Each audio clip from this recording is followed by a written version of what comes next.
Run it back. Welcome and hello. This is Family English Language Improvement Center. I'm teacher Kabada.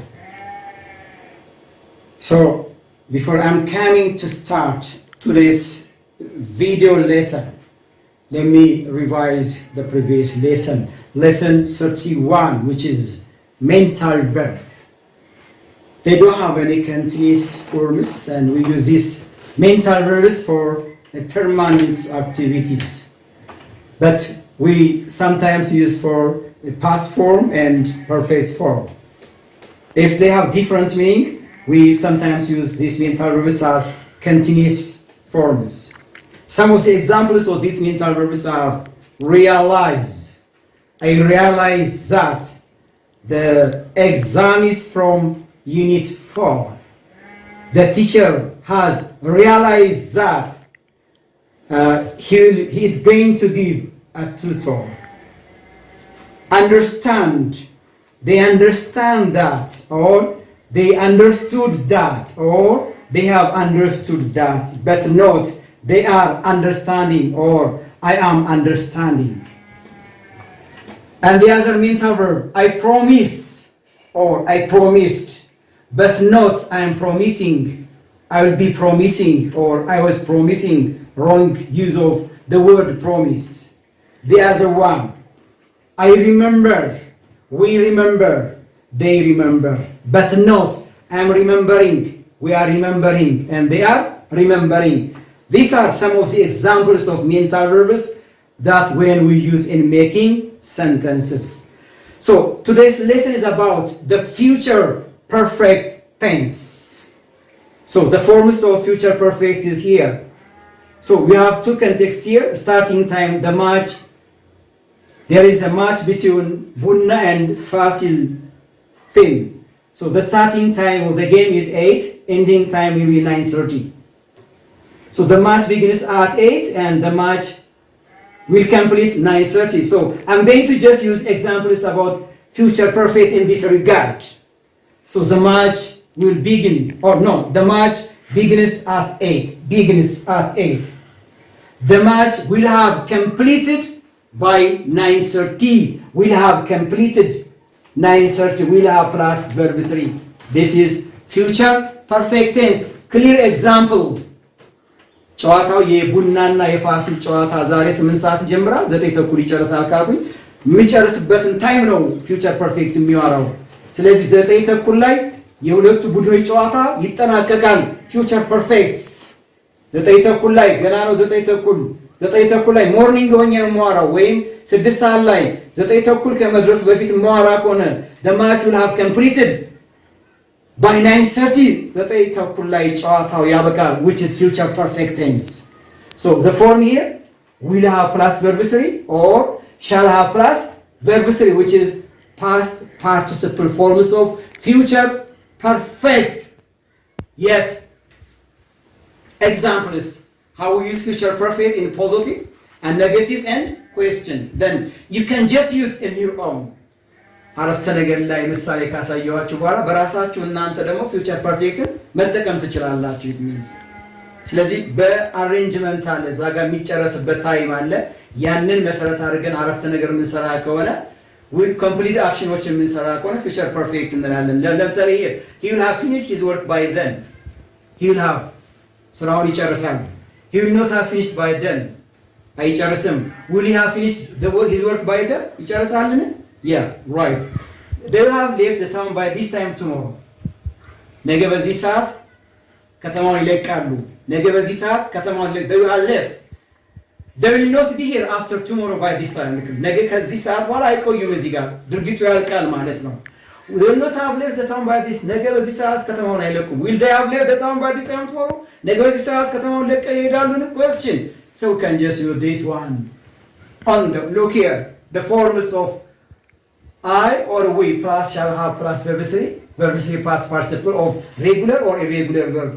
This is true. It doesn't mean that ይሄን ፎርም ክላሲፋይ ስናደርገው I እና we will not ጠቀሙ ማለት አይደለም። In spoken English ፈርስት ፐርሰን ሲንጉለር እና ፈርስት ፐርሰን ፕሉራል ሻል ሃቭ ፕላስ ቨርብ ስሪ ይጠቀማሉ ነው። ኦፍ ኮርስ ሌሎቹ ፕሮናውኖች አይጠቀሙም ማለት አይደለም። ኢን ስፖከን እንግሊሽ እንዲህ አይነት አሬንጅመንት አለን፣ ግን ዊ ካን ጀስት ዩዝ ኢንተርቼንጀብል መጠቀም እንችላለን። አር አቴንሽናችን ሻል ሃቭ ፕላስ ቨርብ ስሪ ኦር ዊል ሃቭ ፕላስ ቨርብ ስሪ ፎርሙን በዚህ መልክ ካታጎራይዝ እናደርገዋለን።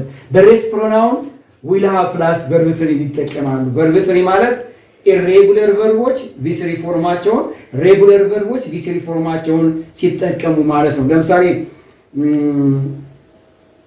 I will have received my diploma by the end of this year. I will have received my diploma by the end of this year. She will have finished her work by 10:30. And we will have left the town by tomorrow. Or by the end of this year, I will have married. By the end of this year, I will have married. በዚህ ዓመት መጨረሻ ማለቱ ነው። So these are example sentence of future perfect tense. So you can just use these examples and try to use in your own. በራሳችሁ በምሳሌው መሰረት እየተለማመዳችሁ መሄድ ይቻላል። So here, functions of future perfect tense. When do you use future perfect?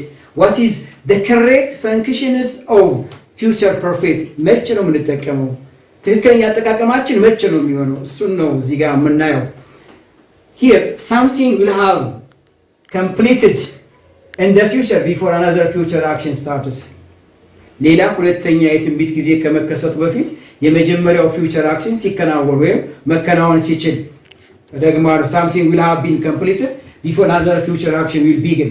ሌላ ሁለተኛ ፊውቸር አክሽን ከመጀመሩ በፊት የመጀመሪያው ድርጊት ተከናውኖ ካለቀ በኋላ ፊውቸር ፐርፌክትን እንጠቀማለን ነው። ፊውቸር ፐርፌክትን እንጠቀማለን። ይሄም ለምሳሌ እዚህ ጋር የሚያሳዩ ነገሮች ምንድናቸው?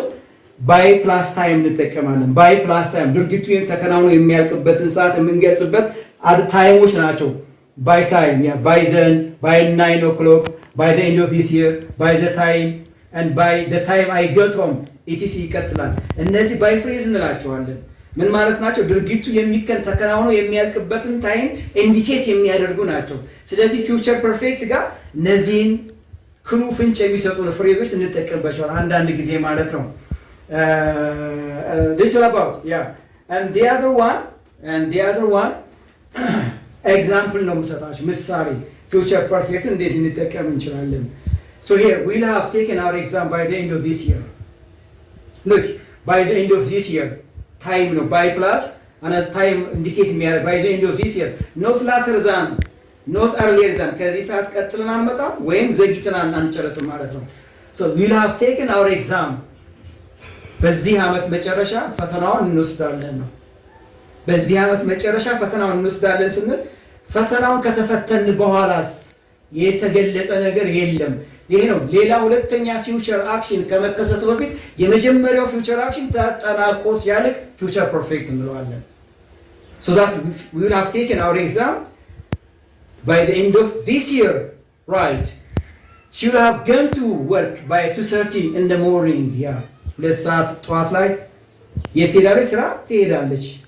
And the other one, by the end of this week I will have started a new job.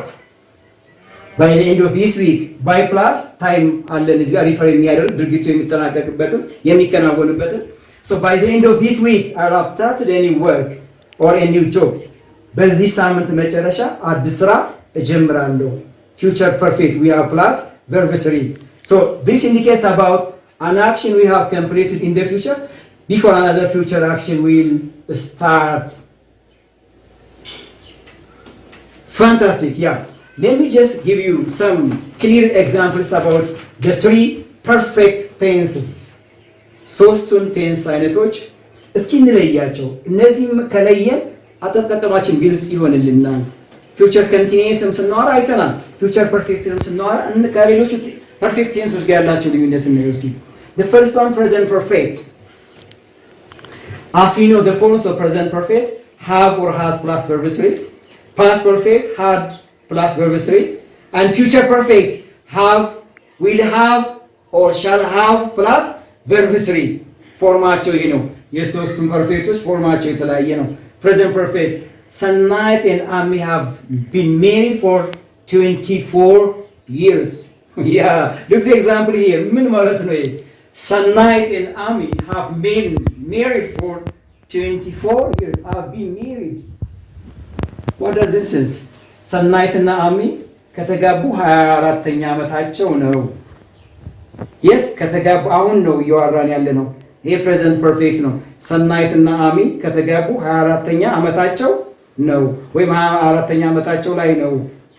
I'm talking about the present perfect have been married. And look here, future perfect. Next year they will have been married for 25 years.